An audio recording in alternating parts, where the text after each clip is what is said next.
Salut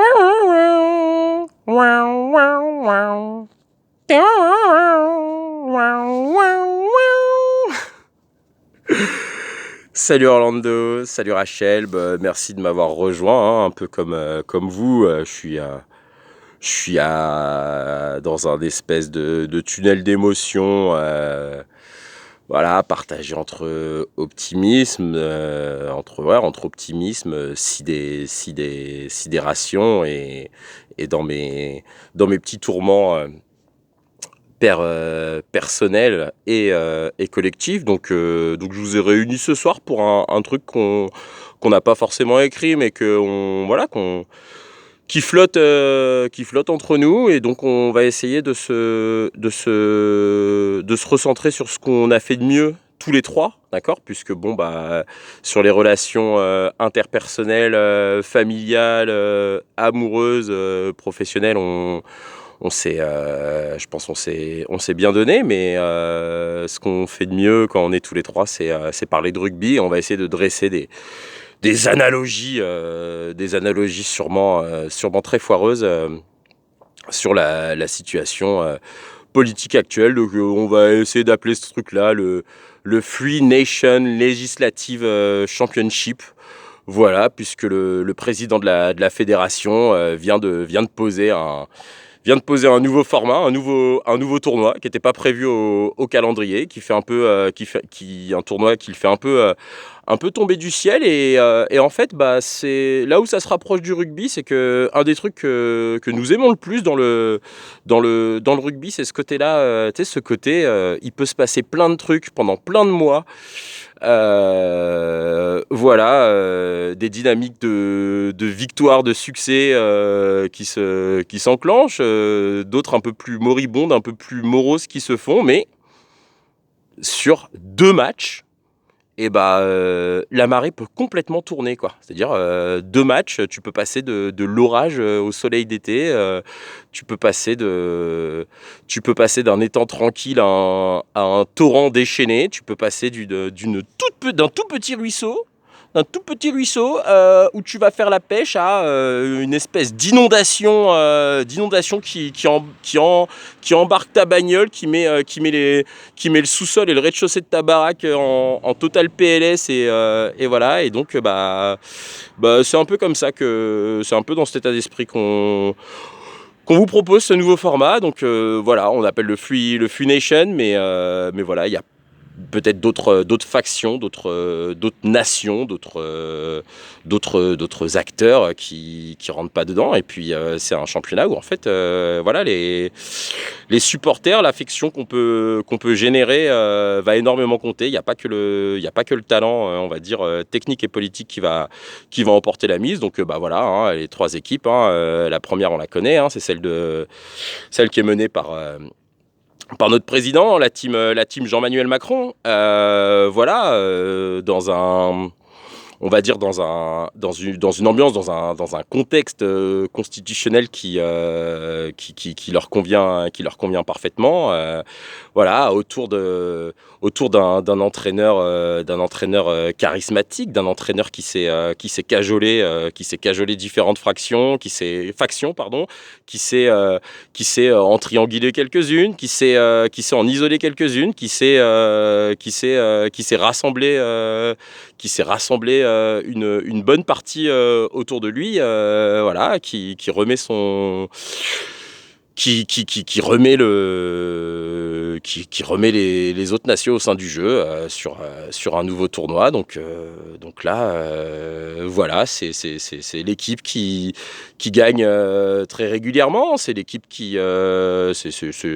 l'équipe qui a plein de soutien. C'est l'équipe vers laquelle on aime bien se tourner. Tu vois, quand elle va bien, en fait, c'est le signe que ça roule, et que on peut tous aller bouffer des chips et dormir tranquille. Mais de temps en temps, elle a des périodes de crise. De temps en temps, elle a besoin de renouveler ses cadres. De temps en temps, et donc là, elle est un peu dans cette période-là, mais il faut jamais la sous-estimer. Voilà, puisqu'elle est capable de dire bon bah les gars, à partir de maintenant, 3 fois par semaine, on s'entraîne. Ramenez-vous les supporters, bam bam bam. Voilà, donc capable de mener des campagnes folles, capable de voilà, capable de plein de trucs. Voilà, on la respecte. Et une deuxième équipe, alors je sais pas trop comment on va l'appeler. On va l'appeler la team populaire, hein, dont nous sommes tous les trois supporters. Hein, là, il y a aucune question de, il n'y a pas, comment dire, vous retrouverez dans cette vidéo aucun débat auquel on vous est habitué, c'est-à-dire des fois on met en scène nos oppositions, voilà, même des fois on règle nos petits comptes en se rangeant derrière une équipe juste pour le plaisir de troller les autres. Là non, là celle-là on se range derrière elle, c'est la team, ouais, c'est la team populaire, c'est la team, voilà, elle a plein de force ou de personnalités, de joueurs et joueuses qui ont qui ont leur propre talent, et du coup les talents se combinent pas toujours ensemble, mais par contre c'est une team, voilà, de temps en temps, sur certains tournois, elle a su se mobiliser, et ses victoires,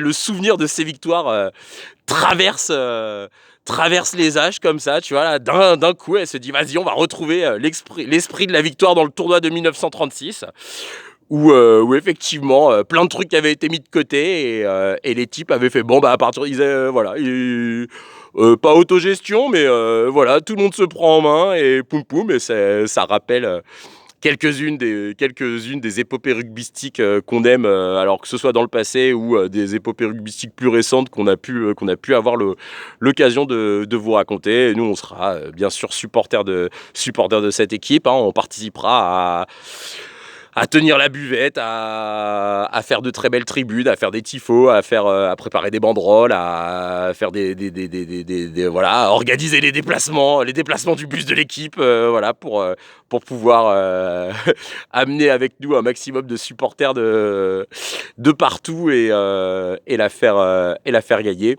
Et puis tu as une troisième team, alors comment on va l'appeler? C'est la team des Châtelains de Montretout, hein. Voilà, tu vois, voilà, les Châtelains de Montretout, c'est le château qui a appartenu à la famille de l'autre éleveuse de chats, là, hein, qui nous a expliqué que pendant le confinement, elle élevait des chats, elle a passé son diplôme, etc. Tu vois, genre, c'est une team qui est capable de se faire passer pour la team Robin des Bois, alors qu'en fait, tu vois, elle arrive à rallier à elle. Et là, on en veut à tout ce narratif de oui, mais c'est les déclassés qui se replient vers un truc, un machin. Ouais, non, en fait, vous avez accepté que les règles du jeu, la société du spectacle, le libéralisme ou l'ordre établi, ou que la vie, elle était réglée d'une certaine façon où il fallait qu'il y ait des riches et des pauvres. Et donc, et quand vous êtes pauvre, en fait, au lieu de se dire je suis pauvre, mon problème c'est que j'ai pas d'argent, bah, il faudrait quand même qu'on s'organise pour mieux répartir les richesses, pour pas qu'il y ait des très très riches et des très très pauvres, ou des moyens pauvres et des moyens riches et tout. Tu sais qu'au lieu d'avoir un gap comme ça, on le réduise petit à petit, on le lisse, hein, on comprend, hein. Moi je peux comprendre, hein, qu'il y ait des écarts de richesse, hein. C'était Descho Kostolany, donc c'est un auteur hongrois fin 19e, début 20e siècle, qui a écrit notamment le recueil de nouvelles, le Traducteur kleptomane, hein, qui a été traduit aux éditions Viviane Ami, si je vous dis pas de bêtises, et que j'ai découvert il y a cela plus de 2011-2012, je vous dirai. Et oui, parce que j'ai eu l'honneur de travailler, de filer des coups de main dans une librairie, voilà, l'été de mes 25 ans. De mes 25 ans, oh là là, le mec qui sait plus compter, prof de maths qui sait plus compter, l'été de mes 23 ans et le printemps de mes 24 ans. Donc bah, quand t'as l'amour des livres, bah, des fois t'as accès à certains trucs, à certains catalogues, tu sais, les maisons les maisons d'édition dont tu te sens proche, et des fois elles sortent des pépites du passé. Et donc si je vous parle du traducteur kleptomane, oui, c'est parce que il y a une phrase qui est très importante dans le traducteur kleptomane, et je le relis alors moins souvent que dans le passé, puisque bon bah entre temps j'ai fait des gosses, j'ai eu la chance d'exercer un métier qui prend aux tripes, et donc bah tu lis moins. Bah, j'ai des gosses aussi qui me prennent aux tripes, ça me tient à cœur de partager un maximum de choses avec eux. Donc des fois, faut juste aller te coucher quand eux ils dorment pour pouvoir, continuer à vivre sa vie. Hein. Tu sais, Bulgakov disait le sommeil, c'est extra, ou le sommeil, quel truc formidable à la fin de ses carnets de journal d'un médecin de campagne. Et donc, Deschaux Costolani disait oui, mais vous savez, la nature, c'est une païenne qui a aucune miséricorde. Elle distribue ses grâces et ses châtiments au petit bonheur, la chance. Donc, en fait, on peut concevoir. On peut concevoir qu'il y en ait qui est plus reçu et d'autres moins. Mais quand ça, on peut l'accepter. On peut l'accepter, l'histoire le démontre, mais on peut quand même se dire oui, ok, la nature elle distribue ses grâces et ses cruautés, mais quand même sur l'aspect matériel, peut-être que le cumul à un moment. Le cumul, ça rend ouf, quoi. Et donc, dans cette team, voilà, ils ont accepté qu'il y avait des riches et des pauvres. Et donc, en fait, on va plutôt se cibler, s'acharner sur aussi pauvre que ça, ou plus pauvre que soi, plutôt que d'aller, tu vois, en bon rugbyman, en bon esprit chevaleresque, se dire, eh ben, on va aller voir la grosse équipe, on va essayer de lui prendre des trucs, quoi. Donc, tu vois, ce serait plus une équipe, tu vois, quand elle voit qu'un club part un peu en banane, part un peu en sucette, tu vois, qui va arriver, qui va capter ses meilleurs joueurs, on va dire, hey, tu vois, lui là-bas, là, nanana, allez, viens, on va s'acharner sur lui, comme ça on gagnera les matchs et on va se maintenir et machin. Et sauf que là, cette team, malheureusement, je le déplore, hein, l'année de mes 17 ans, hein, je pouvais pas voter, 2002. Quand cette équipe elle arrive en finale, je peux te dire que voilà, hein, on n'a pas réfléchi. C'est la première fois que j'ai pris le RER de ma vie. Hein. Voilà, j'habitais en banlieue parisienne, proche Couronne. Et c'est la première fois que j'ai pris le RER pour aller à Paris, me joindre au défilé des gens qui disaient non, mais vous êtes en finale, déjà on veut pas que vous soyez en finale, et on veut que vous perdiez. Hein. Là j'y repense beaucoup ces derniers temps, parce qu'il y a une ambiance qui est un peu pareille. On se dit mais non, mais c'est on se disait déjà c'est pas possible qu'elle soit en finale. Tu vois, déjà il y avait le refus qu'elle puisse être en finale, et là il y a là maintenant elle est en finale, elle y revient assez souvent. Alors que pourtant, entre-temps, depuis 2002, elle a pris quelques tolasses mémorables. On pensait qu'elle était rétrogradée pour de bon. Hein, et puis des fois, je sais pas, il y a des souffles qui la raniment. Il y a des gens décomplexés. Il y a des vendeurs de Karcher. Il y a aussi, oui, des gars qui marquent des buts contre leur camp. Des événements funestes qui font que cette famille, cette nation, elle arrive de temps en temps, voilà, à draguer de nouveaux supporters, et des supporters qui sont très très très fidèles, tu vois, contrairement à la famille. Contrairement aux autres familles en fait qui de temps en temps, voilà, quand il y a du désenchantement, voilà, il n'y a pas de carte de fidélité. Hein. Moi le premier, hein, je sais que je suis pas.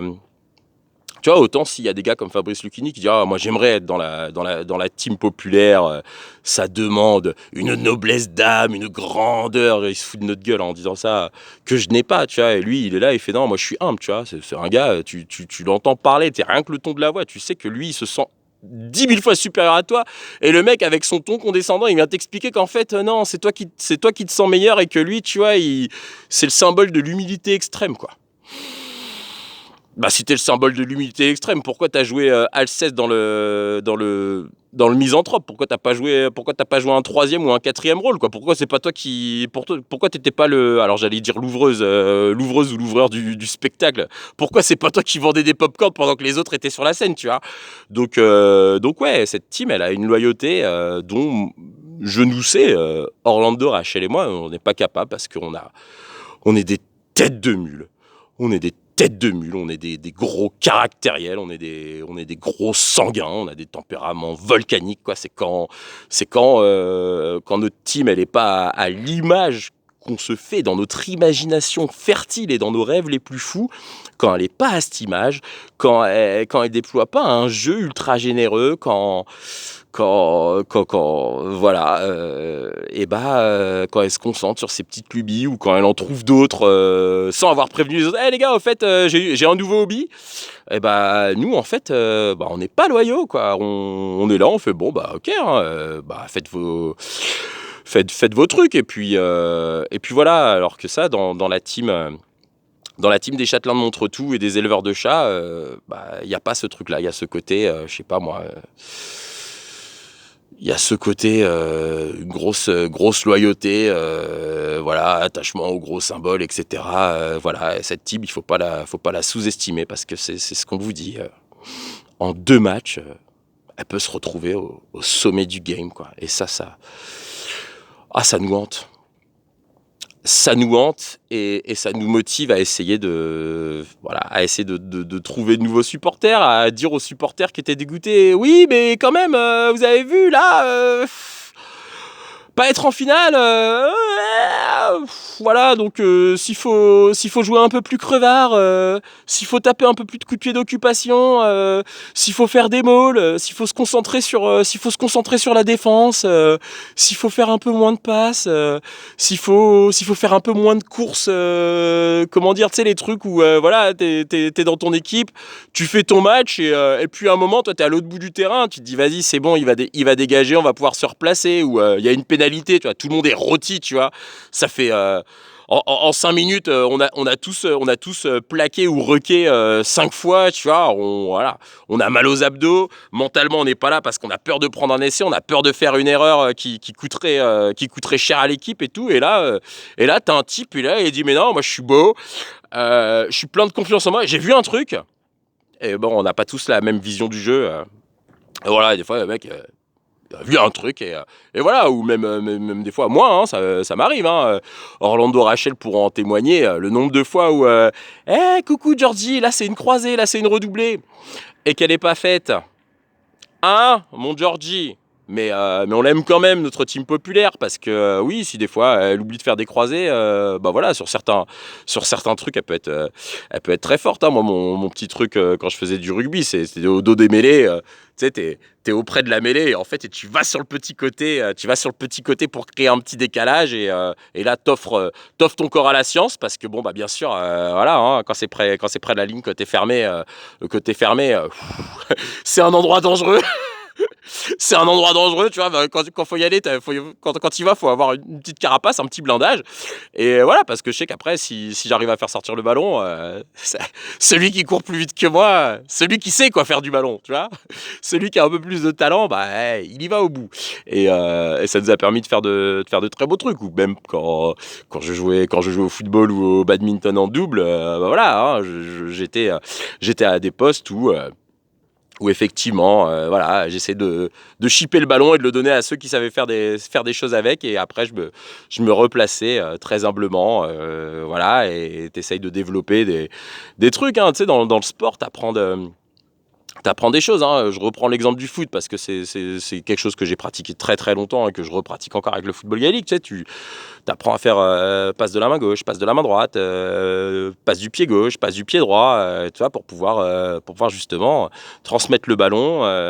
fluidifier les rouages de la machine pour que la machine elle finisse par triompher, qu'on puisse faire tous la fête ensemble, quoi. Parce que là, si la machine triomphe pas, là, ça va être dur de se dire ce qu'on se dit à chaque fois que nos équipes préférées de rugby perdent, de se dire ouais, mais c'est le prochain match le plus important, quoi. Parce que quand la famille des châtelains de Montretout et des éleveurs de chats, elle gagne, on le voit, hein. On le voit dans d'autres compétitions, tu vois, dans la compétition électorale hongroise, dans la compétition électorale slovaque, dans d'autres. Voilà. Elle y reste très longtemps au sommet, hein. Elle s'arrange pour tout verrouiller, hein. Ils remettront pas le trophée en jeu comme ça, quoi. De trop d'exemples. Voilà, on va pas faire de points Godwin, Orlando et Rachel. Je suis pas d'humeur à faire des points Godwin, et puis c'est pas constructif parce que tout le monde va crier Godwin. Voilà. Je sais même pas qui c'est Godwin. C'est quelqu'un Godwin? Je sais pas, c'est un nom de. C'est même pas un nom d'Heroic Fantasy. Voilà. Donc ouais, on va éviter de convoquer ce genre de DEL. On n'y est pas. Mais voilà, c'est pas une équipe qui remettra le trophée en jeu. Et puis bon, bah. Elle nous désignera elle désignera la team populaire comme les petits contre lesquels qu'il faut aspirer, balayer si on n'est pas d'accord avec elle et tout. Alors que bon, voilà, hein, la team Jean-Manuel Macron, on espère. On espère. Je suis de ceux qui croient à la différence de nature entre ces deux teams. On espère qu'elle continuera à nous laisser 2-3 petits espaces où on peut pousser des petits cris, où on peut aboyer, où on peut dire ouais bon là quand même là notre pote tu peux quand même voilà faire un petit geste ou être un peu moins rude, un peu plus souple, hein, parce que ça il faut qu'on le dise, hein. Il faut qu'on le dise, hein, Rachel, Orlando, si pendant 6 mois l'an dernier on était dans la rue contre la réforme des retraites, c'est pas pour nous. Nous, nos parcours professionnels, on les annuités. Nous, on sait qu'on partira pas à la retraite à l'âge escompté. Tu vois, faudra peut-être travailler un peu plus pour l'avoir à cause du fait de choix qu'on a fait, de choses de projets dans lesquels on n'a pas voulu. On n'a pas voulu s'insérer, et puis on fait pas on fait pas des tâches qui sont trop pénibles. Nous, un des trucs qui nous a indignés, insurgés, c'est que pour les branches les plus pénibles, je pense notamment tout ce qui est la chaîne du déchet, tu vois, la chaîne du déchet, du soin, voilà, c'est les infirmières, les gens qui bossent dans des EHPAD, les éboueurs, les gars qui trient les déchets, tout ça. Voilà, c'est des gens, ils arrivent au bout de leur carrière professionnelle, ils sont mâchés, ils n'ont pas 20 ans de retraite devant eux, quoi. Et que l'âge soit retardé, mais ça a été un moteur, un carburant puissant, quoi. Nous, c'est pas pour nous, c'est pas pour nos gueules qu'on s'est mis. C'est pas pour nos gueules qu'on s'est mis dans la rue. C'est vraiment pas pour nos gueules qu'on s'est mis dans la rue. C'est pour ceux qui sont moins bien lotis que nous. Et on essaye de le faire entendre à la team Jean-Manuel, quoi. On essaye de le faire entendre, voilà, à ceux qui ont les clés. On essaye de leur dire, ouais, mais voilà, quand même. Attention, c'est nos copains. Vous avez dit il y a pas longtemps qu'ils étaient essentiels, que voilà, donc prouvez. Ils vous donnent beaucoup. Redonnez-leur un peu. Qui puissent recevoir aussi, eux aussi, quoi. Voilà, c'était le moteur. On tenait à le dire. On s'attendait pas forcément à le formuler de cette façon ni dans cet ordre-là, mais voilà, si on est supporter de la team populaire, c'est parce qu'on a on a ce truc-là, et que voilà. Et puis aussi rappeler à la team Jean-Manuel, à cette team-là, que lorsqu'elle était en finale contre les éleveurs de chats, voilà, nous sommes très très très très très très très nombreux dans la famille populaire, c'est-à-dire ceux qui sont allés au stade, hein. Ceux qui sont allés le stade, c'est le bureau de vote, hein. Voilà, ceux qui sont allés au stade quand ils étaient en finale contre les éleveurs de chats. Voilà, on a fait OK. Quand cette team gagne, surtout en finale contre les autres, voilà, c'est comme quand tu vois, t'es un petit animal, voilà. Papa et maman loup ou aigle ou je sais pas quoi, je suis pas sûr les bons symboles animaux, voilà, rentre à la maison, et voilà. nourrissent les petits, on peut dormir tranquille. Voilà, et cette team-là, on veut lui rappeler que, voilà, dans l'immense majorité, contrairement au narratif que de temps en temps elle a pu raconter sur le fait qu'on soit ingrat, tout ça, voilà, on y est allé, hein. Et puis là, c'est documenté, hein. Il y a mon vrai prénom, mon vrai nom, sur un live du Monde, mon gars, en 2022, où je dis, et attends, hein. Et là, il y avait des copains dans le cortège qui partagent pas la même opinion que moi, et que en fait je respecte, parce que si tu veux qu'il y ait de la pluralité, bah en fait quand les gens sont pas d'accord avec toi, mais tu sais qu'ils ont les mêmes valeurs, bah tu fais, bah ok les gars, ok. Voilà, que j'ai dit, bah écoute, la team Jean-Manuel, c'est mieux que la team éleveur de chats, quoi, parce que voilà, là, sur le site du Monde va pas se mettre va pas me ghoster ou m'effacer des archives, voilà, c'était un très beau truc. 16 avril, 16h22 ou 16h37, je sais plus. Donc ouais, et, alors que, bah tu vois, il y a un crâne chauve. Pas le mien, tu vois, moi le mien je l'ai recouvert d'une capuche, puisque bon bah voilà, hein, un gros crâne chauve qui a dit très clairement allez les gars, moi je suis prêt pour aller avec les éleveurs de chats, machin. Il l'a pas dit au journal de TF1 hier, hein. Il l'avait déjà dit il y a 2 ans, lors du match, lors du tournoi présidentiel, lors de la President Cup, on va l'appeler comme ça, tu vois, c'était un format différent que le Three Nation Legislative Championship qu'on a aujourd'hui. Et lui, il a bénéficié de petites concessions, il a manœuvré en sous-main, un truc un peu fourbe et tout. Là, ça me fait penser, oh Orlando, magnifique. Tu fais bien de lever la main et de faire le petit signe là. Ça nous fait penser, on va peut-être finir là-dessus, ou peut-être pas, puisque là on est en freestyle complet. Je suis monté sur ma cacahuète et je suis parti en cacahuète là. En fait, Horacio Quiroga, auteur uruguayen, fin 19e siècle.